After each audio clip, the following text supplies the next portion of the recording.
All right, thank you so much for staying with us. I have Ogra. He's a senior special assistant to President Bola Tinubu on digital and new media. Thank you so very much for joining the program and starting the week with us on Business Nigeria. Thank you very much for having me today. Yes, I think we should start with this good news. As it comes to us, we've seen $3.4 billion repayments and all of that. What does it mean to you and, of course, presidency? What does that mean, and also for us as Nigerians? So thank you very much. I mean, we're all happy that we're finally able to clear the IMF loan, which was the RFI that was taken in post-COVID, during COVID, to support a lot of interventions that the government then was doing. However, it was put upon this current administration because of the 3-year moratorium to repay this debt, and we have dutifully done so, as we are doing with a lot of other, external loans that Nigeria has collected over the past. And if you look at the data, external loans are actually decreasing. I've not seen the data for last month, but as of December, we've seen significant decrease in dollar terms of our loans. And what that tells us, as a people, is that we're prioritizing sound financial management, sound fiscal discipline, and our commitments to our creditors in order for us to be in good standing, so that we can always go back to the markets, seek for better concession loans, and also rework our books to ensure that we are not spending unnecessarily on high interest loans, for the country. That seems to be like a good one. But let's flip into the budget before we also move further. What do you also make about some projections around the 2025 budget, looking at what is happening globally and how it affects us as a country? So, I mean, the budget projections and all that, yes, I know that's a big issue. But if the last, 2 years has taught us one thing, is that I am very confident in my principal, President Bola Tinubu, and his economic management team to see us through whatever global shocks we're currently having.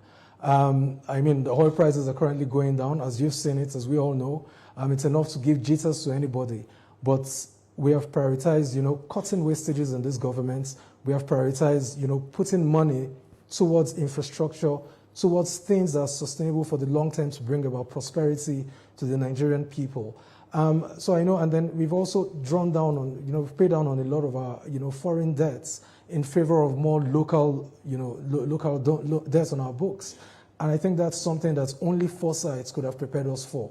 I'm sure the Minister of the Coordinating Minister of Finance and the Economy, and the relevant necessary ministers and agencies, as well as the President, are looking at how we're going to move through these next few months, with the current global economic headwinds. But I am very, very confident, and I can see more people, local and foreign investors, taking a bet on Nigeria. And if anyone is not doing that at the moment, then there's a chance the person loses out from the benefits that would come on taking a bet on this country. Let's move to looking at the reforms now, which, of course, it's the talk of the town. That's been the talk for some time.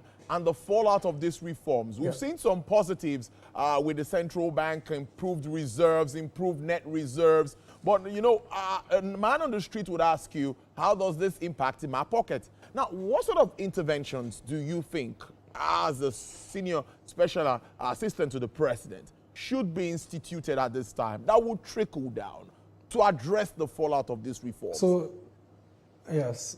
I think one of the biggest issues Nigeria has had for decades across multiple administrations is that we had always focused on fixing short-term issues whilst ignoring, the long-term ones, pushing it down the line for another administration or some miracle to happen.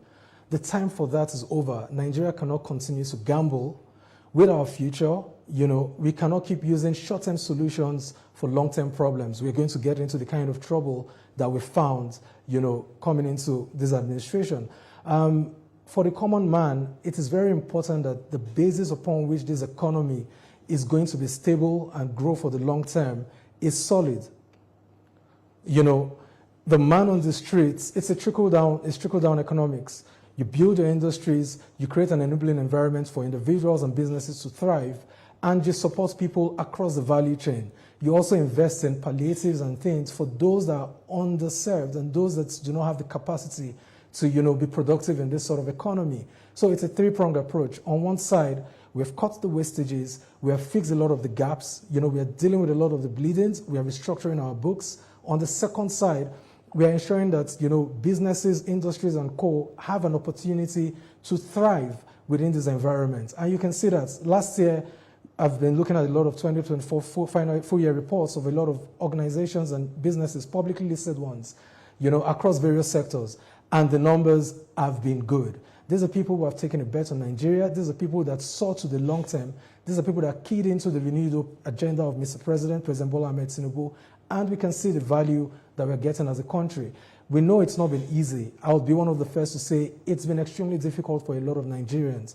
But as the president said, we need to cut the costs, we need to fix the bends, we need to summon courage and save money, to ensure that the economy grows. But most importantly, we also need to create more opportunities for a productive economy, which is what we're doing. And I'm sure that as time goes on, the balance of payments last year and our trade surplus, for the first time in many years, after 2 years of, consistent negative balance, is something that we should be happy about. 6.8 billion or so was what's in the Sabian's balance of payments report was what we saw. That is going to now start trickling down to the young persons.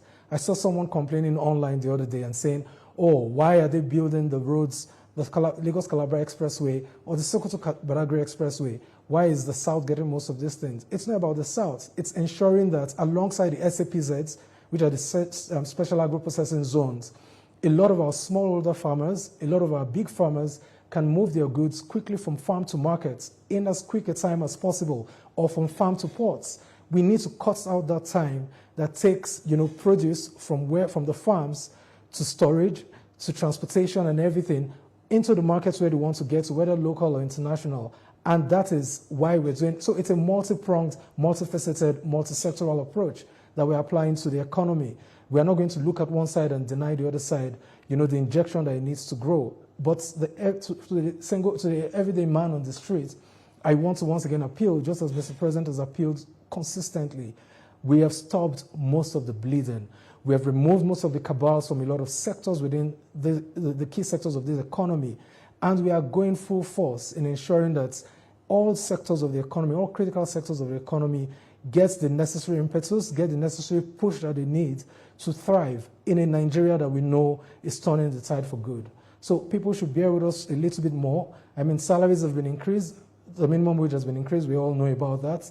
We're introducing a credit economy. So you're seeing a lot of money in the systems. We say there is no money. Yes, we're seeing volumes rise amongst FMCGs. We're seeing volumes rise amongst manufacturers who are now in the FMCG sector.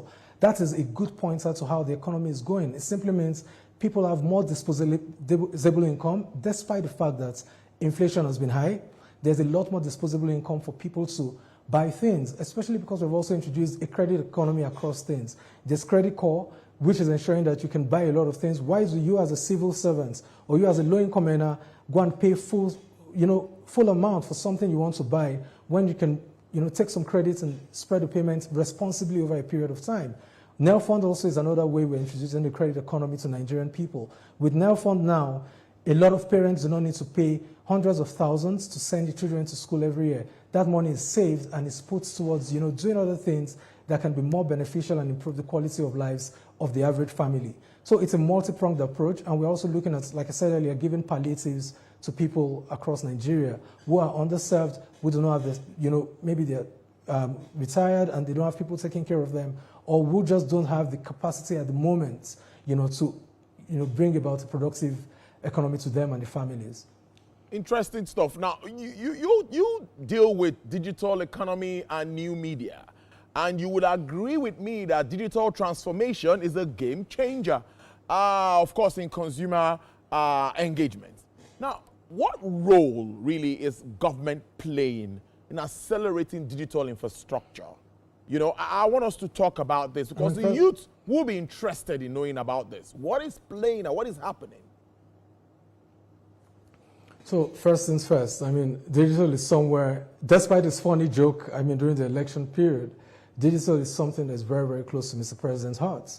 and it pays full total attention to it. And not just digital economy on in its own, but also digital governance and bringing governance closer to the people. We all know, we've heard of what the Ministry of the Digital Economy Ministry is doing, and you see investments in broadband coverage for the entire 704 local governments of this country, creating an enabling environment for, digital skills, tech skills to thrive. A lot of projects, tech export programs, trainings and all that, they all form part of, a basket of things that we're doing in the digital space. The president also recently was named the Digital Economy Ambassador, Digital Trade Ambassador for Africa. I think it's important that we know that in trade in Nigeria today, services already account for over 50% of our trade. And, the ICT and digital space, it takes about 10% of that 50%. I mean, some say the numbers are more if you include the informal sector, and those are not currently covered under our economic metrics. But that being said, there are still gaps that we know we need to fill. We cannot get to the nadir of where we need to get to in the digital space if we don't do certain things. If that the broadband penetration does not increase, if we don't have consistent power, whilst the government is actually doing a lot of work in ensuring that we get power to the people, or at the very, very least, if there's no digital identity, and that's something that NIMSI and a lot of agencies around that are working on. So I think as time goes on, you're seeing improved investments across infrastructure from the telcos, from the site holders. In Nigeria has a huge, what do you call it again? A huge data center, sector run by Nigerians for Nigerians, for Africa, Nigeria and Africa. So a lot of things are going on at the same moment, but all of them, there's a thread that runs through that. It's that understanding by this administration, the Tinubu-Shettima administration, that digital is the way to go. We cannot, go into the fourth industrial revolution. Even in terms of manufacturing, digital is key. But all the components, all the infrastructure, the skills that needs to get us to that point, this government is prioritizing that and ensuring that we boost, our digital skills, our digital knowledge, our digital infrastructure, and most importantly, that we create an environment where we can use the digital space, just like my office is concerned, to bridge that governance divide. It is one thing to do a lot of these things, to do all this work. Is another thing to be able to reach the most masses in the most efficient manner. And that's what my office has been doing so far. Thank you very much. How challenging has that been? I really like to ask, because it's a lot of work when you see what is happening on the social media platform. And what do you think about the contribution of that segment to GDP? Do you see an improvement anytime soon? I trust Nigerian youth, because a lot of young people are the drivers of the digital revolution going on in Nigeria and Africa. Africa today has about 12 unicorns. Guess how many percent of that are Nigerians? 6. Half of that. And a lot of this were done even without some of the things we have put in place, some of the infrastructure we have put in place, some of the policies that we have put in place to drive growth in that sector. Now imagine what Nigerian youth will do with the commencement of those things. For instance, the startups bill and all that, the AI drive by the Nigerian government. Imagine what our Nigerian youth, we're going to be making gold out of the digital space. And I for investors watching, I said it's a business show, whether home or abroad, you need to start taking a bet on Nigerian, fintech, Nigerian digital, companies, because that is the way to go for Africa. We are the leaders already. We're going to continue to lead. And President Bola Ahmed Tinubu is not going to blink an eye to provide the support that he needs to provide to every young Nigerian who is in that space, or even to the economy, to those who have established business, to ensure that we continue to support, the whole economy through the digital space. Looking ahead, what policy frameworks should we be expecting, of course, with regards to digital space and all of that? Come again, please. Can you hear me? I can hear you now. Yeah, I said looking ahead, what policy frameworks or reforms should we be expecting around the digital space? And what is your outlook for that segment? Maybe medium to short to medium and long term.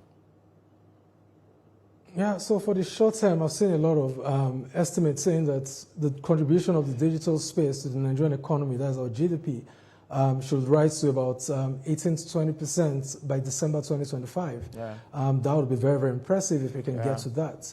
And I know the Ministry of Communications and Digital Economy is doing a whole lot, trying to get us to that point.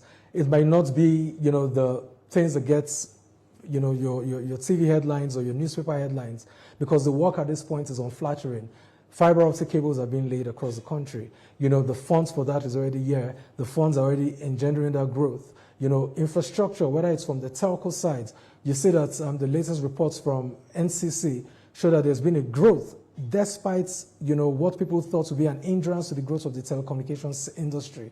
There's been a growth in the number of new SIM cards being registered and being used in Nigeria.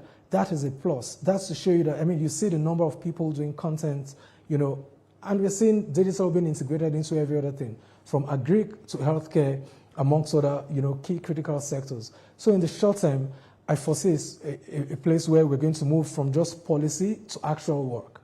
We're going to see from policy to production. We're going to see people actually taking advantage of those policies that have already been put in place to drive, digital transformation. On the government side, in the short term to the medium term, I want to see us, start to look at other areas where we do not have an edge currently. AI, I love the work NCIR, the National Center for AI, and Industrial AI Revolution is going on. I love the work that they're doing. They're partnering with Nigerian companies to develop Nigerian or local LLMs, that can answer our own questions, that can do what we want, speaking out in the way we speak, and provide the results that we kind of need. Because today, AI models that we find across the world, they don't serve the purposes for which we serve. They are not tailored to the African perspective. They are not tailored to our cultures. They are not tailored to our music, our dance, our arts and culture. So I expect to see that change going on there. In the medium term, I expect to see a lot more done in the digital infrastructure space in terms of digital identification. NIMSI is doing a lot of work, and the relevant agencies under the ministry. But we cannot grow as a country, without getting data right. Data is the basis upon which everything thrives. Data is the basis upon which we can plan effectively for now, we can plan effectively for the midterm, and we can plan effectively for the long term. So, and there are projects already going on. I'm sure even the population census that's coming up is going to rely a lot on some of the progress we have made in the digital space. And that was a charge from Mr. President. So we intend to see that. I also expect to see a lot of Nigerian companies, coming up, or a lot of partnerships in this space that already exist. I don't see a reason why we're not seeing agri-companies partnering with the telcos, to build full scalable agri-tech companies. I'm not seeing why we're not using that in our irrigation. A lot of automation is going on in government agricultural extension programs, from introduction of irrigation activities using AI, using geomapping and all that. So there are gaps, there are areas, there are opportunities for growth. And those who decide right now to take a bet on Nigeria in these sectors, especially the digital space, are those who are going to be the billionaires of the future.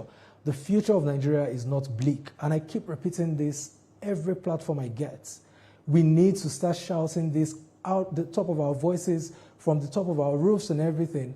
The time for Nigeria is now. Don't be caught left out of this trend that is going on, where we're going to see a positive change in our needs, in our growth, in our development as a country. Thank you. Thank you so much, Ortega Ogra, Senior Special Assistant to the President of Digital and New Media. Thank you for spending your Monday afternoon with us. We appreciate this. Do enjoy the rest of your day. Thank you very much. All right, Have a wonderful afternoon. All right, you too. Well, still to come on the show, we'll look at pros and cons